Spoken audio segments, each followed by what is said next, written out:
Hello, welcome everybody. I'm going to give this a few seconds to get started and give folks a minute to get settled.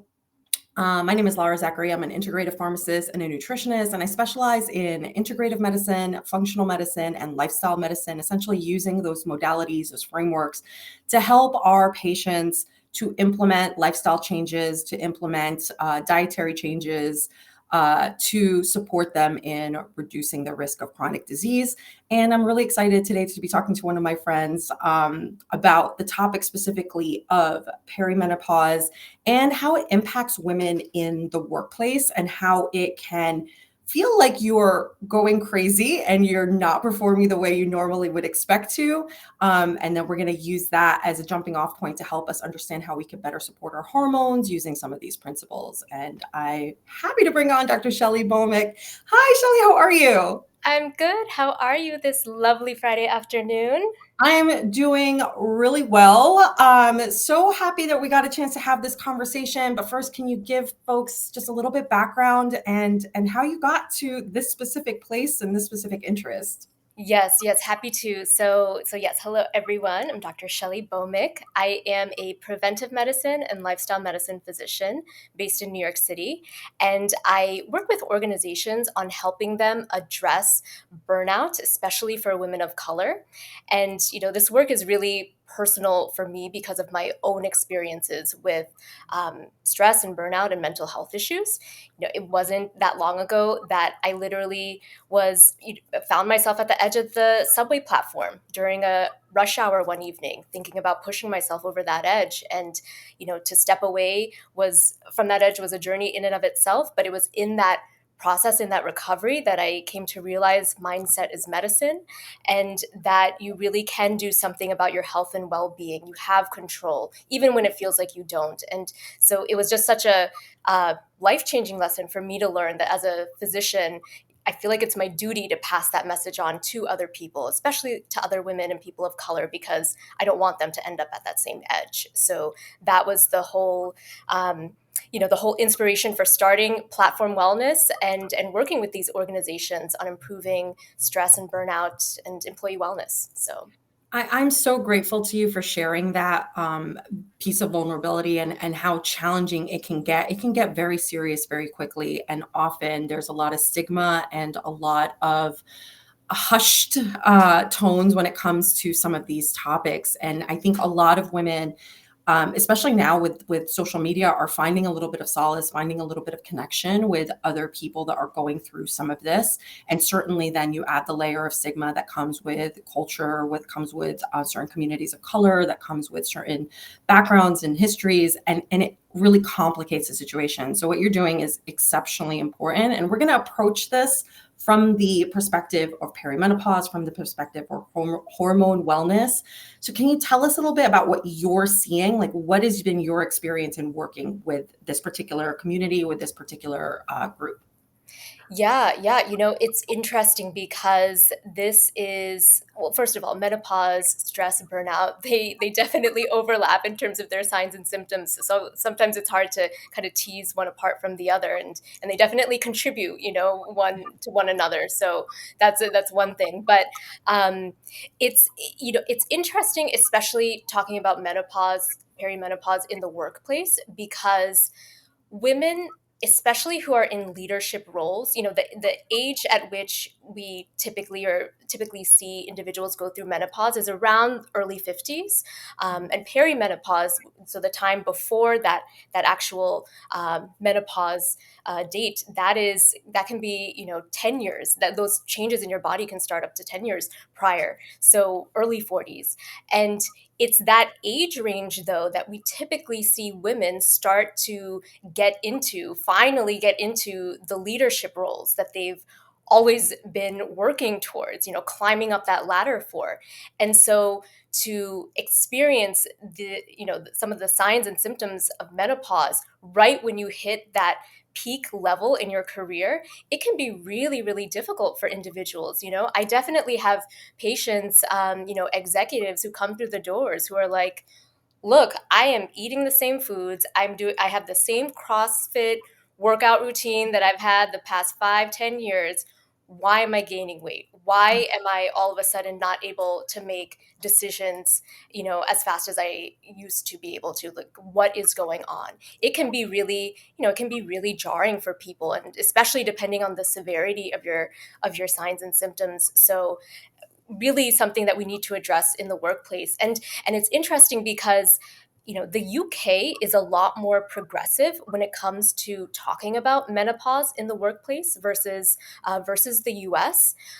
They did a study in 2019, and they found that 3 out of 5 women are negatively impacted by menopause at work. That's like a really big number if you think about it. 3 out of 5 women in your workplace are not able to thrive. They're not able to show up and work like they would want to, or and how the employers would want them to. So it's really imperative for employers to take note of this and be able to create an environment within the workplace that supports individuals who are going through these changes of perimenopause and menopause. So yeah. I couldn't agree more. And I think I'm happy to see that there is some progress in this conversation when it comes to corporate wellness. It's really a big topic with healthcare wellness as well. And we're seeing this come up more and more. And the conversation is really evolving because of the rates of mental health issues and suicidality in healthcare professionals. So I'm really glad to hear that it's becoming more and more talked about. And are you seeing better programs being set up as a result? Are you seeing enough programs being set up as a result? I am seeing programs, starting to come about, conversations that are starting to be had, but definitely not enough. We're just scratching the surface. Maybe a company's women's ERG, their employee resource group, maybe they'll have a session related to this topic. A lot of times, especially with everything that's going on in our country regarding pregnancy rights and all of that, you'll hear a lot about fertility issues in the workplace and supporting new parents in the Yeah. workplace. But this topic of menopause doesn't necessarily make it into that same conversation all the time, or doesn't necessarily get the same amount of airtime that these other topics do. And all of these topics, they all deserve more airtime than they're currently getting. But menopause in particular, I think, is just not, hasn't reached that same level in terms of, yeah. Yeah, it just got me thinking that, we think we're talking about reproductive health and we're talking about, the rights of women to have autonomy on their body, but we sort of don't put menopause in with reproductive health. It's sort of like an afterthought. And I think that's part of the disconnect. It's a cultural stigma, again, a cultural identity. Yeah. Yeah, absolutely. Absolutely. Yeah. Well, so let's back up here and can we just clear the air about perimenopause and menopause? When does, we talked about how menopause typically starts in women, typically in their 50s, although that could be variable. I think there's a misconception about perimenopause and when perimenopause starts. And can you clarify that for us a little bit? Yeah, yeah. So let me start with the definition of menopause first, because I think that'll be helpful. So menopause, it is basically the time when a woman does not have her period for 12 consecutive months. And so the average age that we see that here in the US is age 51. So again, early 50s is typically when individuals will experience menopause. Mhm. Perimenopause can start in your early 40s. For some individuals, it may even start earlier. And so it is that period before menopause where your body is starting to go through some of these changes because of decreasing hormone levels with estrogen, with progesterone. Mhm. So that is perimenopause. So I mean, we're looking at almost it can last almost a decade or even more in some cases. So Mhm. it's a long, long process. And then postmenopause is essentially the rest of your life after menopause. It is the rest of your life. Your hormone levels are will start to finally not be all wonky and all over the place. They won't cycle. They'll just continue to be. Yeah, you'll reach that steady state. And Mhm. for postmenopause in particular, there are three aspects of your health that we really look at, and that's your brain, your bones, and your heart. And we can kind of talk about that later, but those are three really really important aspects of the health to focus on when you're in that postmenopausal stage or phase. So that is the this distinction between those three main categories. I think that's super helpful to understand, and I'm glad we're going to put a pin in those in those three categories that you talked about, because that's essentially what changes in terms of health risk. And I think something that folks don't understand, or some folks don't understand, is that estrogen in premenopausal women is actually protective, and that's part of the reason that as estrogen levels start to decline, we start to see an increased risk in those disease states.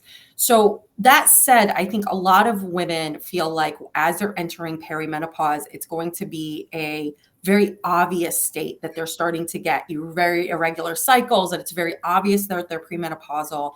But in fact, you can start going through perimenopause or premenopause, like, what is it, 15 years before you actually hit menopause.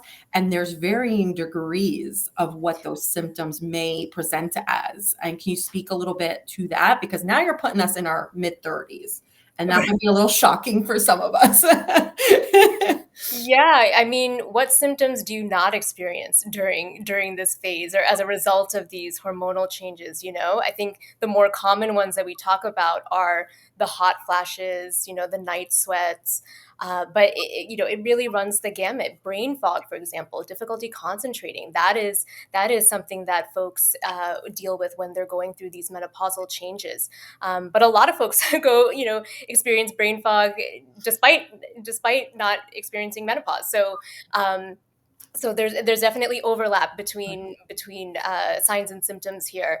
The emotional and mental component to this, the depression, the anxiety, the irritability, the mood swings, those are all things that you can experience, changes that you can experience during this phase.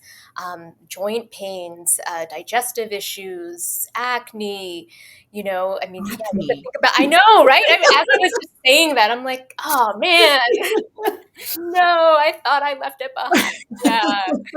Um, but yeah, it comes back. It comes back. Those hormonal changes. Oh, Well, and it makes sense, right? Because a lot of acne, not all of it, but a lot of acne is mediated by hormonal fluctuations. That's why it hits us in during puberty and high school, when our hormones are fluctuating and still sort of like going haywire, trying to settle on where they want to be.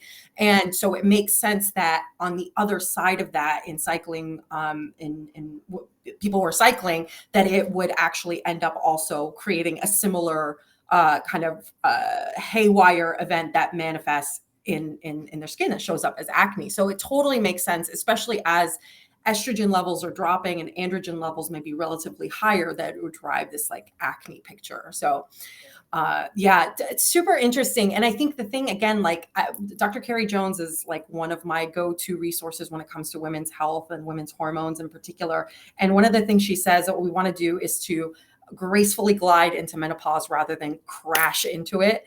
And what she's talking about there is the idea that, as you sort of understand and prepare for this inevitable, decline in change in hormones, that what there are things that we can start to do even as early in our 20s and 30s to start to gradually shift that, so that by the time we hit that period where the fluctuations get a little bit more intense, they're not as intense, and they're not manifesting, at least for me, the most important piece, in the psychological, in the emotional aspect, that there's some grounding to it that's not pushing us and really testing our like mental stamina.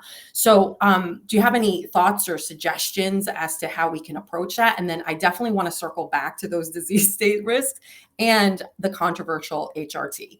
I think that's a really important conversation. yeah. So I will say that I think the most important thing that you can do for yourself is to remain flexible.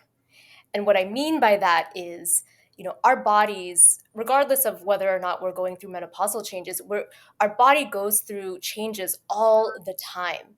And I think where we run into trouble is when we become so rigid in our lifestyle, in our habits, in our lifestyle practices, that it starts to create this friction, right? We don't Mhm. listen to our body when these changes are happening, and Mhm. as a result, we're just experiencing more stress and more frustration because we feel And like we can can't. I interrupt to just say that sometimes we're also gaslit into thinking these things too, Ooh, that's a word. right? That's a word. Sometimes we're told that these things are in our head or that it's just stress, and we're not actually supported in figuring out what our body is trying to tell us. So I want to kind of note that. No, no, you asked about misconceptions earlier on. I think the top three misconceptions when it comes to menopause. Number one is that it's abnormal, that there's something wrong with your body, which is absolutely not the case. This is a natural process that's occurring. Mhm. Number two, that you're crazy, which is exactly what you're talking about now. And unfortunately, in our medical education and training, it's not super nuanced. We don't get so much exposure to how to approach changes like these, health changes like these. So there are organizations like the North American Menopause Society that provide certifications for healthcare providers to Mhm. just become more knowledgeable and aware. So I think that's an important piece too. You really have to, for any individual, you really want to be able to work with healthcare providers that you know, like, and trust, and that are knowledgeable and educated about these topics. And then the third misconception was that you can't do anything about it, which I know we're like talking about right now. So circling back. Yeah. um, Circle back to, yeah, there, yes, let's lean into that. What are some of the options, particularly for women, whether you're in your 30s or you're well into perimenopause at this point? What are some of your options? What can you do? Yeah, yeah. So I think it falls into two or three main buckets. And as a lifestyle medicine physician, I am all, lifestyle changes, behaviors, changes, habits, like that is always going to be my first and foremost recommendation. Being able to take a look at your lifestyle and see what you can, see how you can adapt. And this is where that flexibility piece becomes really important. You know, with so say for example, actually using the example of the patient who was doing CrossFit, 4 or 5 times a week, and still gaining weight. There's the exercise routine that you are used to doing for the past several years. You might need to rethink what that exercise routine looks like, Yeah. and that's okay. Um, there are other lifestyle practices, mainly I would say nutrition, physical activity, and sleep. Those would probably be the three main domains that I would have individuals focus on when it comes to trying to deal with the signs and symptoms of menopause. Mhm. Sleep in particular, for example, it's so, it can be really, really, it's really hard for a lot of individuals, in general. And then when you are going through these menopausal changes, the night sweats that you experience, that can keep you up, that can keep you from getting a good night's sleep, and then you're not at your best the following day, and Mhm. oh, hey, there's that brain fog. It kind Mhm. of gets into this cycle. So Exasperating the other symptoms that were already disruptive, and it just becomes a downward spiral. Yeah. exactly, exactly. Yeah. So being really diligent and purposeful about your sleep routine Mhm. is really critical when it comes to this. Going to bed at the same trying to go to bed at the same time every day, and unfortunately, weekends, catching up on weekends, it doesn't work that way. Your sleep doesn't work that way. You need to go to bed and wake up at the same time every day, every night. Making sure that your bedroom is only for sleep and sex, and not bringing your laptop into bed to finish up those emails or watch that extra Netflix episode. So yeah, I'm be feeling called out right now. I know, I know, I know. But yeah, it's about creating that environment, that restful environment where you can get the sleep that you need, because it is just so important in terms of getting that rest and recovery for your overall health and well-being. Um, Absolutely. And we talked a little bit about some of the risk factors that are involved, like cardiovascular disease, endocrine disease. We don't often think of osteopenia and osteoporosis as a metabolic disease, but it's part of that metabolic continuum, right? And all of them are so significantly impacted by sleep, right? And so you could start to see the thread that then ties the whole thing together, where you've got your hormones that are disrupted, you've got your sleep, that you've got then cardiovascular risks that are increased, metabolic risks that are increased, all stemming from this sleep disruption that's sort of sitting underneath all of it. And I think that's a really, I think, important concept, that it's your sleep over your lifetime too. That's why, that's part of the reason why you can't just catch up on the weekend. right, exactly. Yeah, so important. And as you mentioned earlier too, estrogen, it is protective for our bodies, and that's why, like we were saying, in that postmenopausal phase, uh, we really do want to hone in on our heart health and our brain health and our bone health too. So, for bone health, being able to prevent osteoporosis by doing weight bearing activities, making Yes. sure that those are incorporated now into your physical activity, into your exercise routine if it isn't already. With brain health, 2 out of 3 Alzheimer's patients are women. It really is an issue for, especially for women.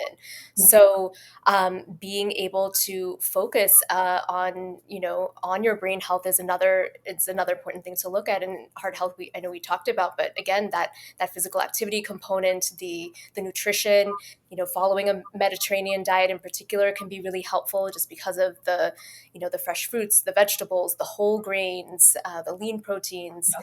Yes. You know, And it can contribute to the microbiome, and the microbiome is heavily involved in metabolizing estrogen in a healthy way. There's also a relationship with certain foods and certain nutrients on, again, how they metabolize and how they can actually promote the production of estrogen as well. So certain foods can be used therapeutically to target and enhance not only the production, but then the proper metabolism and breakdown of those estrogens and the metabolites of those estrogens, as well as support the production of progesterone, which is a big component of that sleep piece, and the decline of progesterone is sort of what contributes to part of that insomnia piece as well. And then, of course, testosterone. We don't talk about testosterone in women, but having robust amounts of testosterone is part of our anti-aging mechanism as well. So all these things that you're talking about, all these various components of the Mediterranean diet, lifestyle, sleep, stress management, all of them are just, they're hitting on so many different aspects that are involved in a very complex cycle. But I want to come back to the stress piece, because this is a big one, especially when it comes to women who are working, high achievers, high performers, women. Part of the reason why you might not tolerate that an intense workout the way that you used to. Can you speak a little bit to the stress and the impact on your hormones, and particularly maybe the connection between like DHEA and the production of our sex hormones?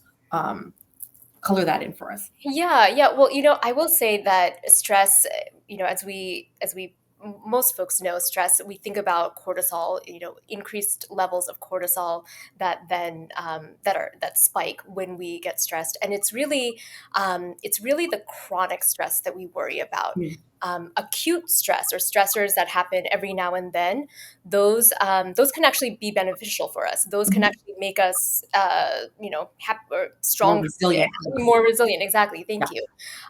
But it's the chronic stress that leads to inflammation in the body, and it creates that wear and tear Yeah. that then has impacts, down the road, whether it is whether it's your heart health or with other. And I want to just kind of fill in there for folks that are like, well, what's the difference between this healthy acute stress and Mm, a negative chronic stress? Exercise is a form of a healthy acute stress. Heat exposure and cold exposure are examples of also a stress that's acute that helps to build resilience. And this is part of the reason that fasting might also be beneficial. These are all stressors that have a start and an end. And to that, there's almost like lifting weights helps to build muscles and helps build muscle memory. Similarly, that stress response is like building resilience in our ability to withstand stress. It's, to your point, when it becomes protracted, prolonged, and there's excess, particularly cortisol demand, that's when we start to see things, the wheels fall off the wagon. Yeah, yeah. So I just realized that we have 3 minutes left, Oh and my gosh. we haven't talked about HRT yet, so I feel like we could slide that in right there. Yeah, let's slide.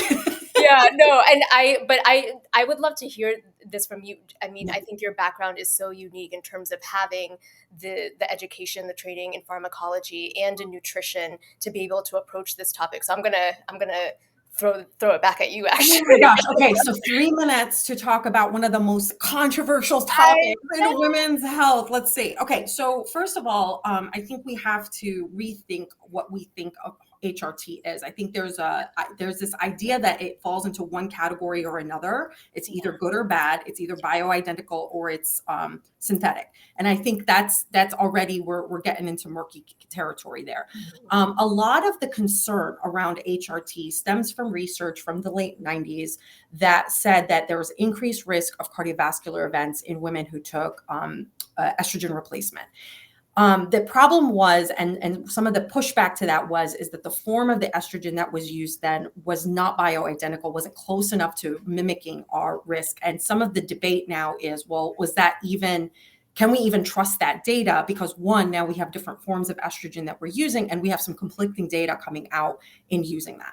Another piece of this is also dosing. Just like with oral contraceptives, we started with really high doses, and over decades, we started to go down to micro doses, essentially, of hormones to create the same effect. And in fact, Yeah. improved efficacy and reduced adverse events.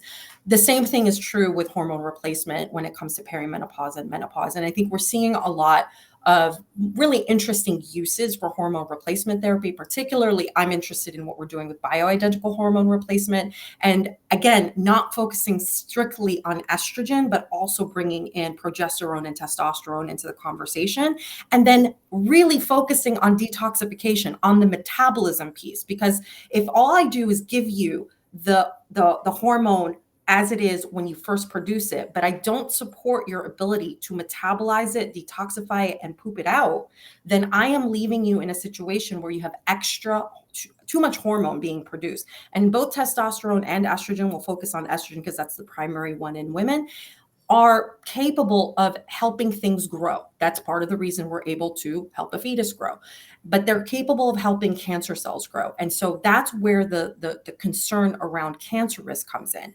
Because if I'm not helping you metabolize your estrogen, whether I'm using HRT, I'm using oral contraceptives, or I'm using no hormone replacement, and you're excessively producing estrogen and it's going down the wrong metabolic pathways, then I am enhancing that potentially negative mechanism. So at the end of the day, the other piece that I think is missing from the conversation is the conversation about detoxification, about making sure folks are pooping, making sure our microbiomes are healthy, our gut health is intact, that we have good intestinal permeability, and that there's low inflammation in the body in general. All those are going to contribute to whether or not there's added risk when it comes to HRT. And then we could start having a conversation about the form of HRT, the balance of the hormones, being more holistic in our approach, mimicking what the body would make. And then when do we even start it? Do we start it with women in their 30s? Do we start it with women as they start to become symptomatic? Do we wait until they're in menopause? What do we do with women who have had full hysterectomies? So I think we can then start having a more robust conversations about the pros and the cons. Yeah, I mean, I think the point about it not being all or nothing, this isn't black or white. I mean, even like you were talking about, even in terms of the forms of HRT, you can have forms that are systemic that, will be, Yes. in your bloodstream versus forms that are local, creams that you can use for different symptoms. So it's, there's a lot of nuance. There's a lot of, you know, there's a lot of ways that you can approach this, and that's why, again, that point about really being able to work with healthcare providers that you know, like, and trust is Yes. so key, because that's, you want to be able to have these conversations with your provider. And you have to start early. Mhm. This conversation needs to be had in your 20s and 30s about how to protect and preserve your hormones. And then as you're entering perimenopause stages in your 30s and 40s, then how do we optimize these that are in an age appropriate way.